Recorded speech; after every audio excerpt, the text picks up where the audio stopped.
नमस्कार दोस्तों, आप सभी का स्वागत है हमारे चैनल पीसीएस सॉल्यूशन पर। और आज के अपने बीपीएससी स्पेशल सीरीज में हम बिहार के अपवाह तंत्र पर चर्चा करने वाले हैं।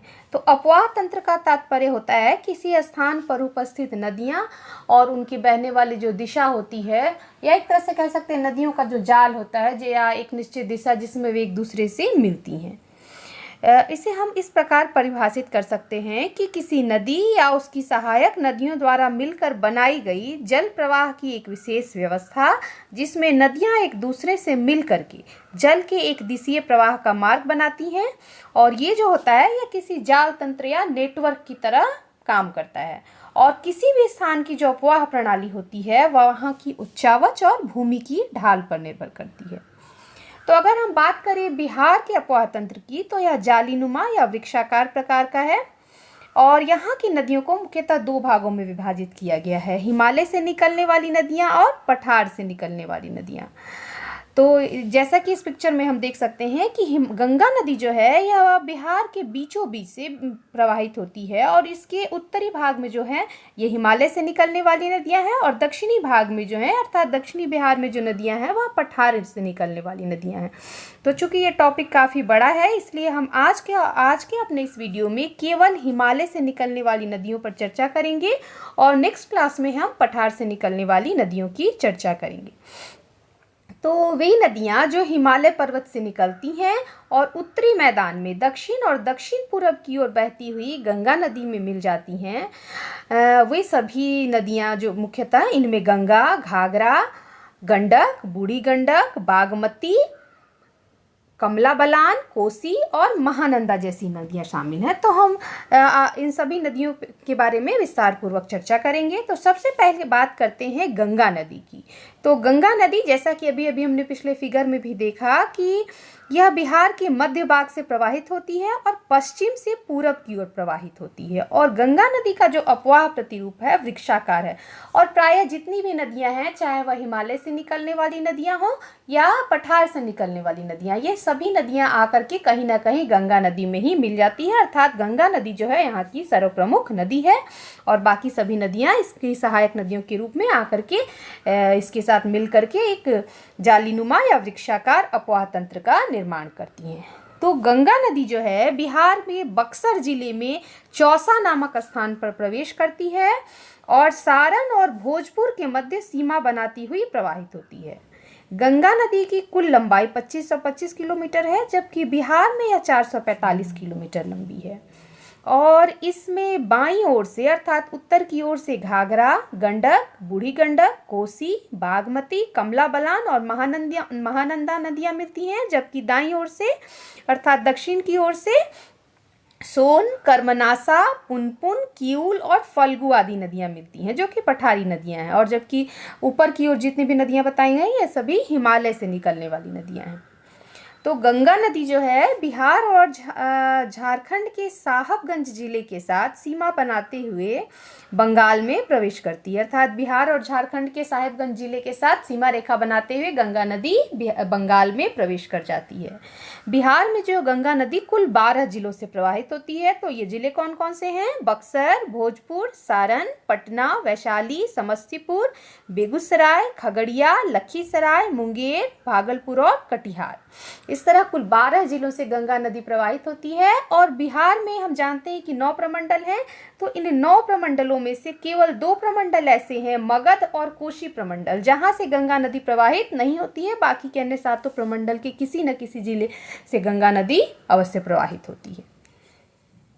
अब बात करते हैं घाघरा नदी की। तो घाघरा नदी का जो उद्गम है यह गुरला मांधाता चोटी के पास मैपचुचुंग हिमनद से हुआ है। यह नदी जो है उत्तर प्रदेश के अयोध्या में इस नदी को सरयू के नाम से जाना जाता है, और इसके पश्चात इसका नाम घाघरा हो जाता है।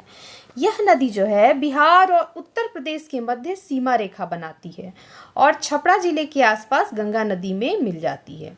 इसके ऊपरी भाग में इस नदी को लखनदेई और करनाली के नाम से भी जानते हैं। इसकी जो कुल लंबाई है वह है 1080 किलोमीटर, जबकि बिहार में इसकी लंबाई 83 किलोमीटर है। इस नदी के कुछ अन्य नाम भी हैं, देविका और रामप्रिया।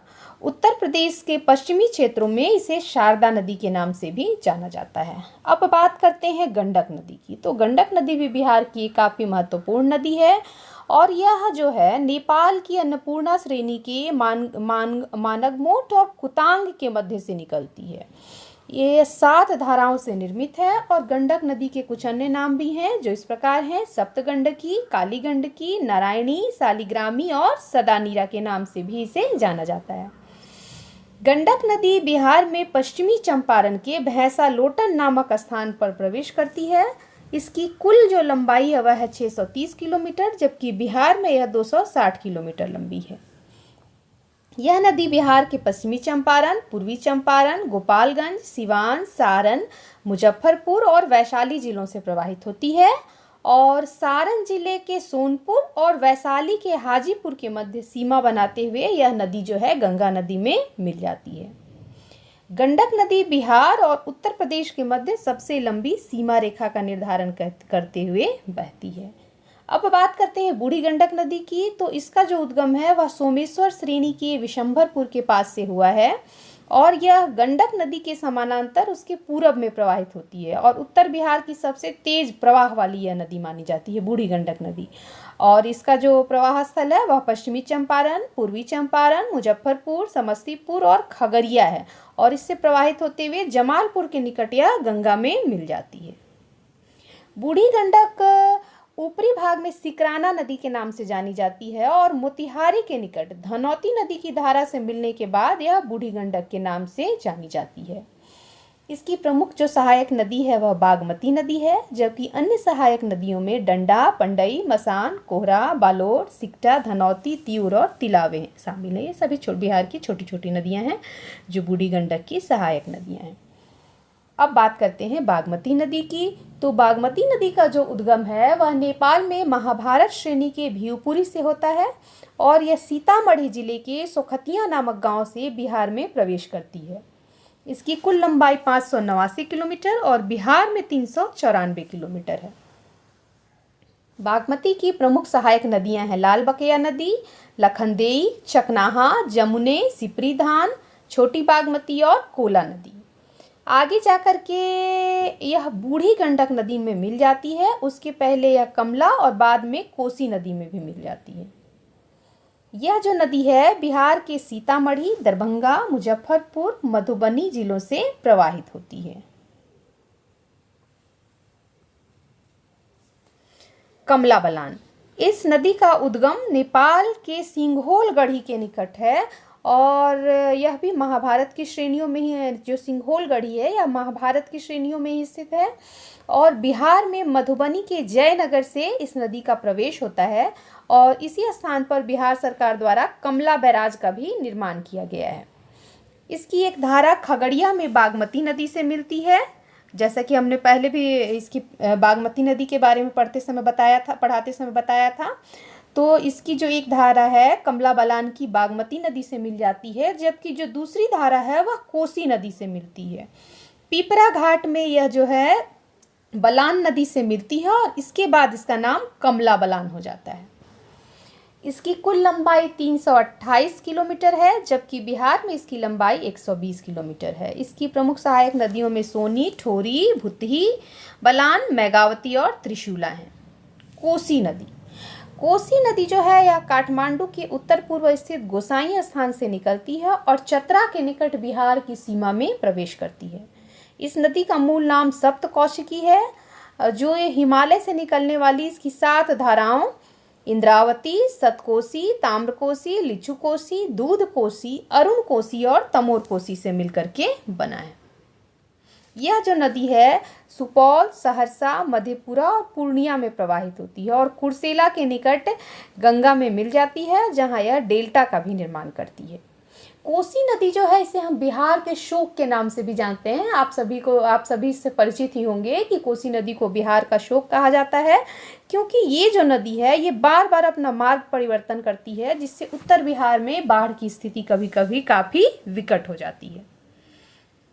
इसकी जो कुल लंबाई है वह 720 किलोमीटर, जबकि बिहार में यह 260 किलोमीटर लंबी है। इसकी प्रमुख सहायक नदियां हैं बागमती, कमला, भूतही बलान, त्रिजुगा, फौरेनी धार और धीमामा धार। महानंदा नदी, यह बिहार के सबसे पूर्व में प्रवाहित होने वाली नदी है जो बिहार और पश्चिम बंगाल के मध्य कई स्थानों पर सीमा बनाती है। और यह नदी भी नेपाल की महाभारत श्रेणी से ही निकलती है और बिहार के पूर्णिया और कटिहार जिलों से प्रवाहित होते हुए मनिहारी के निकट गंगा में मिल जाती है। इस नदी की भी लंबाई जो है, कुल लंबाई जो है 376 किलोमीटर है और इसका बिहार में जल अपवाह क्षेत्र की बात करें तो 7,957 वर्ग किलोमीटर है। तो इस तरह आज हमने हिमालय, बिहार के अपवाह तंत्र में हिमालय से निकलने वाली नदियों के बारे में पढ़ा।